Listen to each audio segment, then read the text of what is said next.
ఒకవేళ మీకు ఆ అవకాశం ఉంటే స్క్రిప్ట్లో సజెషన్స్ రీషూట్ చేయాల్సి వస్తే గేమ్ చేంజర్ స్క్రిప్ట్లో ఏ పార్ట్ మీరు ఎక్కువ ఫోకస్ పెట్టేసి ఏది కొంచెం కట్ చేసి ఉండేవాళ్ళు?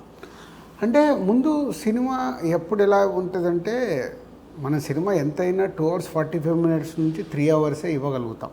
అవును. ప్రేక్షకులు మ్యాక్స్ మన దాంట్లో రికార్డుగా 3 hours 10 minutes 3 hours 15 minutes అనే డెడ్ లైన్. బట్ ఎప్పుడైతే సినిమా లెంత్ ఎక్కువైపోతుందో, తీసిన దాంట్లోనే కంట్రోల్ లేకుండా లెంత్ ఎక్కువైపోయినప్పుడు అన్నీ మనం ఏం చేసినా చాలా డిఫికల్ట్గా ఉంటుంది. అండ్ అంత పెద్ద సినిమాకి డైరెక్టర్ ఇప్పుడు శంకర్ గారు లాంటి వాళ్ళు ఫుల్ ప్లెడ్జ్గా డెఫినెట్గా ఇన్వాల్వ్ కానివ్వరు. అయినా అది కిచిడి అవుతుంది, నో డౌట్ ఎట్ ఆల్.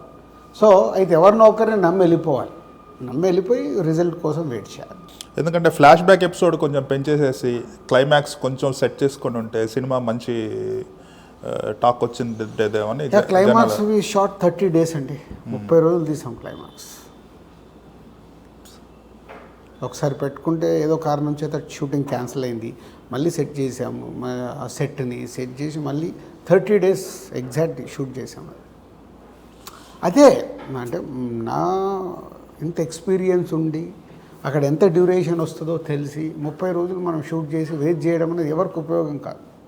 అలాంటి మిస్టేక్సే పెద్ద డైరెక్టర్లతో చేసినప్పుడు మా కంట్రోల్లో ఉండదు.